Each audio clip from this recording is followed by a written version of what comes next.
Hi guys, welcome back to my channel. Today I wanted to do just a quick, it's probably gonna be chatty, I really didn't prep for this at all, video about making resort requests. Now, if you book your trip with a travel agency, or if I'm your travel agent, Disney does not take requests directly from the guest. So I would make those on, or your travel agent would make those on your behalf.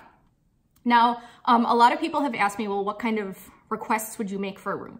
So there are several you can request. You can request a specific building. Keep in mind, if there is a preferred option at your resort, you are not paying for a preferred option, you can't request a preferred room. I guess you could, but they're not gonna put you in it without having you pay. So you just wanna make sure that you are making a request that is still within the same room category in which you booked. So for example, Port Orleans Riverside has preferred rooms. They also have royal guest rooms. Now, if you paid to stay in a royal guest room, don't request a building that's a preferred room because they're two completely different categories. So, I mean, kind of common sense, but just keep that in mind. So you can request a specific building, you can request a specific floor, you can even request a specific room number. Some things that I have requested in the past are top floor. And the reason I like the top floor is because then there is nobody above you. And that is very appealing if you are an extremely light sleeper like myself. Request further away from the elevator because that is, again, for noise reasons.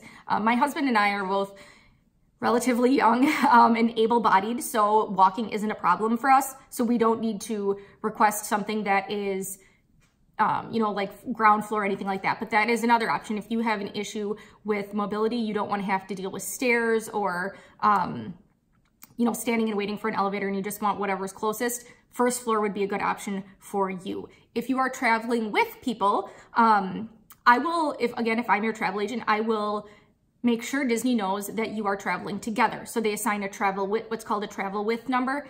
And that means that your two reservations are linked together, and they try their best to have you have your rooms be as close together as possible. That's not guaranteed, but you can request that they be connecting or adjoining or at least next to each other. Like I said, Disney will try their best to put you as close together as possible. And sometimes that might just mean in the same building or in buildings next to each other or what have you. But again, if you're at a resort like Port Orleans Riverside that is very large, hopefully it will at least,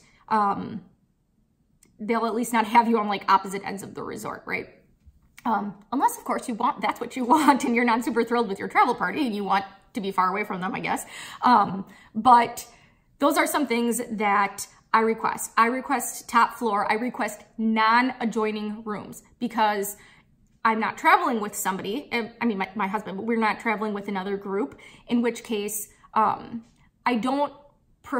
prefer to not have adjoining rooms because I feel like when you have the doors, they're just not quite as soundproof. I feel like you can hear noise from the next room a little bit more than when you have the doors than when you have a solid wall and they're non-connecting rooms. Another thing that I've had some clients request is away from the parking lot, like on a certain side of the building. And the reason my client did that was because she thought for her child sleeping, for taking naps during the day, she didn't want to be near the parking lot and hearing car doors slam. Again, my preference is to not face the pool for the sake of noise. It's just noisier if you face the pool. I don't think there is, I've not noticed, I should say, a specific resort that is better or worse. I have heard that the All-Star Sports and All-Star Music are where high school groups stay when they're there, like for cheerleading competitions, they'll stay at All-Star Sports. And if they're there for like a band or choir competition, a lot of times they'll stay at All-Star Music. So especially for the cheerleading groups, I've read a lot of reviews that the kids will be outside practicing in the common areas, and sometimes they think that's a little noisy. Again, that's just during very specific times of the year. It's not like they have cheerleaders there all the time, but that's when the competition is happening at ESPN. So in that case, if that's a really, really big concern for you, I would either check the calendar to see if those competitions are happening when you are traveling, and if so, maybe just stay at a different resort, or at least pick a room that is further away from those common areas. And just an educated guess would be if you paid extra for a preferred room, that you would be less likely to be by those large groups of high schoolers, because they're a big group of kids. I don't think their groups are gonna pay to be in a preferred section. And depending on how many people there are, they're not going to sell out all of their preferred rooms for the high school kids, if that makes sense. Again, you're young and able-bodied, they're here for a cheerleading competition. You're not gonna put them in a preferred room. So if you really want to stay at like All-Star Sports and you are there for a cheerleading competition, my personal preference would be to pay extra and stay in a preferred room in that case. I'm thinking that would probably be quieter and further away from those kids. I think, honestly, in terms of noise, the loudest room we had was actually at the Grand Floridian. We were staying in Sugarloaf, so club level out. So this is one of the most expensive rooms on property. So you can't say it's going to be louder if you're at a value resort than if you are at a deluxe, because where we were, our room was very near the outdoor movie that they show by the pool. And the movie was loud and it was late. It was after 10:30. I couldn't have slept with it. I'm an extremely light sleeper, and I couldn't have slept with it. But I'm sure my husband could have, no problem. But that is why I would not want a room facing that area. So again, these things, if you're an extremely light sleeper, but if you're an extremely light sleeper, you can also take some other precautions because your requests are not guaranteed. For example, bring earplugs. If you can get a small white noisemaker on Amazon, or you can have an app on your phone that plays white noise. I have one on my phone that plays like rain sounds, so it drowns out other sounds. I actually do that with earplugs, and it's worked out fantastically.